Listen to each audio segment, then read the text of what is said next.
Welcome back, America. Hugh Hewitt.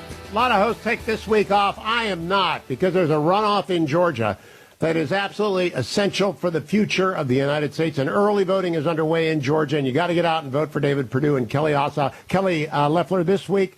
And I'm joined now by Senator David Perdue. Good morning, Senator. How are you?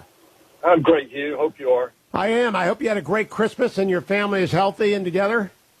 Absolutely. We're in the fight. We're in a 125 bus tour right now. 125 stop bus tour around Georgia. I'm headed to one right now in South Georgia. So we're fully working this week to make sure we get our vote out. If we do that, I think we'll hold the line against this absolutely ridiculous Democratic onslaught. Run through the tape, Senator. I know you will, but there are 2 million people who have already voted early. But I got 13 affiliates, lucky 13 in Georgia.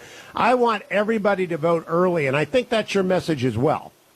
Absolutely. I mean, this is the week. You never know what the weather's going to be next week. We only have Tuesday next week, so you've got to get out and vote before Thursday. And we're just telling everybody in the state you can't take a chance not voting. That's the one thing that we have to do. About 20% of the vote in November came in on Election Day, and it's a high-risk role, so we've got to get our vote out this week. Now, Senator, I've been looking at the numbers, talking to your buddy Georgia Joe up in Dalton, where he's on every talk show in Georgia, I know, but he calls me just always to fill me in. You've had 2 million people vote, including 64,000 people who didn't vote in November. Is that a good number or a bad number for the good guys? Well, right now it's about even. I mean, we're encouraged by that, frankly. There's a lot of young people voting, and surprisingly, for some, although we're not too surprised by it, a lot of those are coming our way. Look, people have awakened to how dramatically outrageous this agenda is the Democrats are trying to perpetrate. It's dangerous. It's totally out of line with most people in Georgia, and they just, they weren't totally aware of it before. So we think that people are becoming aware of just how radical these two candidates are that Kelly Loeffler and I are running against. I got one that has a China scandal going. I mean, this is a very serious issue, and the other guy has been extremely liberal on all the issues, from defunding the police to he said you can't be in the military and serve God, for goodness sake.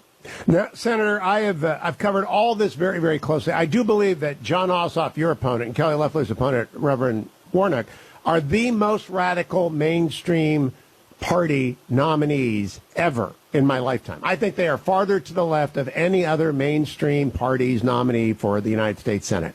And so it should be easy for Georgia, but I want to hone in, because you're on armed services, on what the difference is if the Senate remains Republican with you as chairman of the Sea Power Subcommittee, or if the Democrats take over the Senate. What happens to the armed services of America in that scenario? Well, we never get to 355 ships, but it's bigger than that. I mean, you've been a great champion of this for a long time, but here's the reality.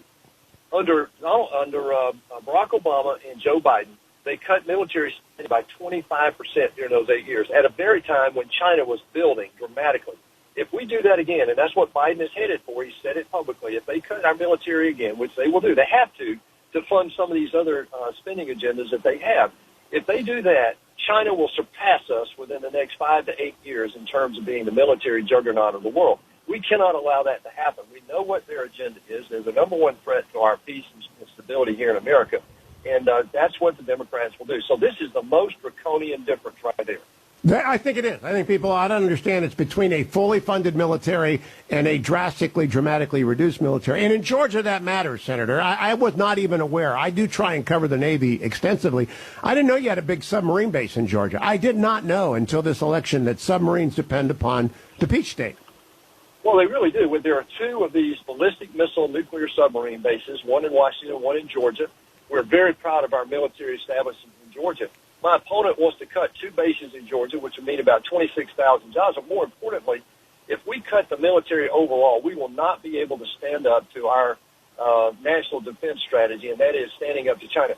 Building ships, it sounds romantic and all that. It's not. This is business. This is stuff that we have to do to stand up to the Chinese. If we don't do that, we will go further and further behind, not only in readiness, but in the ability to project power in Asia. It was they had to send a message to the Iranian mullahs last week. The United States Navy did, under the direction of President Trump. So they sent the USS Georgia to the Arabian Gulf, and it surfaced. We never surfaced the boomers, and we did, because the Georgia sent a message to Tehran: do not mess around with the United States next week. Well, That message has been sent to Iran over and over. But this is the other thing that would change the foreign policy, let alone cutting the military, Hugh. They would change and revert back to the Obama strategy for foreign policy, which we know was a disaster. They would reinstate the JCPOA, which is the Iran nuclear deal, gives them a pathway to a nuclear bomb. It is an absolute pacifist way to go, and it's very dangerous for that region. Look at the peace deals that have just been accomplished with Israel, with Sudan, Morocco, Bahrain, and UAE. Those are all strong messages to Iran. That, and the other one is you send the boomer in there and remind them, we can still project power. Thank you very much. And the Georgia has all those tomahawks on it. So, Senator, I want to close by talking about COVID relief. The president signed the bill yesterday. I know you were urging him to do so. You helped lead Georgia on its recovery with the first virus relief bill. Now the new one is here. What difference does that make for Georgia voters? Well, I think it's an impactful, effort. But the main thing right now, Hugh, is it's impactful for the people of Georgia. They need it. I mean, we saved 1.5 million jobs in the first round of CARES. We brought $47 billion to the state. This furthers that, and it reprograms about $500 billion from the original CARES Act and redirects it to people who need it. Vaccines, schools, PPP, people who are really hurting in the state. So that's the real reason the president and I wanted to do this so dramatically. We would have done it months ago, except the Democrats have been obstructed. Now, Senator, I want to close by talking about Jon Ossoff, who you're running against. He's 33 years old. When I was 33, I had put 5 years into the Reagan administration, and nobody even asked my opinion. I had jobs to do, and I carried briefcases, and I learned from Ed Meese and Bill Smith and Ronald Reagan and Fred Filling, but nobody cared what I thought because I hadn't done anything. Honest to goodness, a 33-year-old empty suit with ties to the Chinese Communist Party, money funding him.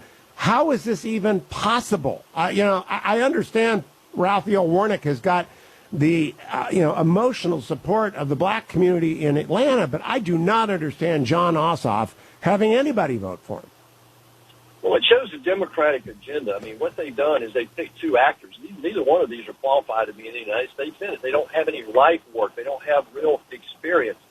Look, Jon Ossoff in his career has only really done one thing. He calls himself a documentary journalist. His biggest client in the last 9 years in a business that his daddy bought for him was Al Jazeera, the spokespeople for terrorists and ISIS. And then in the last 2 years, this just shows bad judgment, and it's a real dangerous thing on the back of the Swalwell scandal and also the Hunter Biden scandal. It shows what China is doing. They're finding these young, impressionable liberals, and they're developing strong relationships with them. This is the scandal that I think is out there that Ossoff has not come clean on. For 2 years, he worked for them, and he hid it. He got caught, and then he lied about it. So these are very dangerous things that are being exposed right now.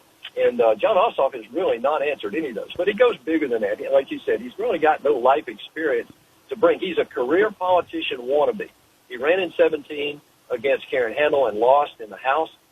He's running now, and he's known as the incinerator. I mean, he's burned up a lot of money so far, I can tell you that. Well, let's close by reminding people, where do they find out where they can vote early, Senator Perdue? Because everybody who's listening, if you haven't voted, you're not doing your job. You've got to get out there and work as hard as Senator Perdue and Senator Loeffler are working. How do they find out where to go, Senator? The easiest place to go is to go to PerdueSenate.com. We've got full description in there about if you tell us where you live, we can tell you exactly where to vote, and it's automatic. So please get out and vote this week. It's not only a right, it's a responsibility, and honest to goodness, we're holding the line for the future of our country here in Georgia. Everything depends on it, Senator. Safe travel today. That's a lot of bus stops. Stay strong, stay healthy, and say hello to everyone in the Perdue family. He's a great senator, America. And Georgia, if you're listening to me in Georgia, you have got two great senators. Senator Perdue has been in there for 6 years, Kelly Loeffler for 2, and they are great senators.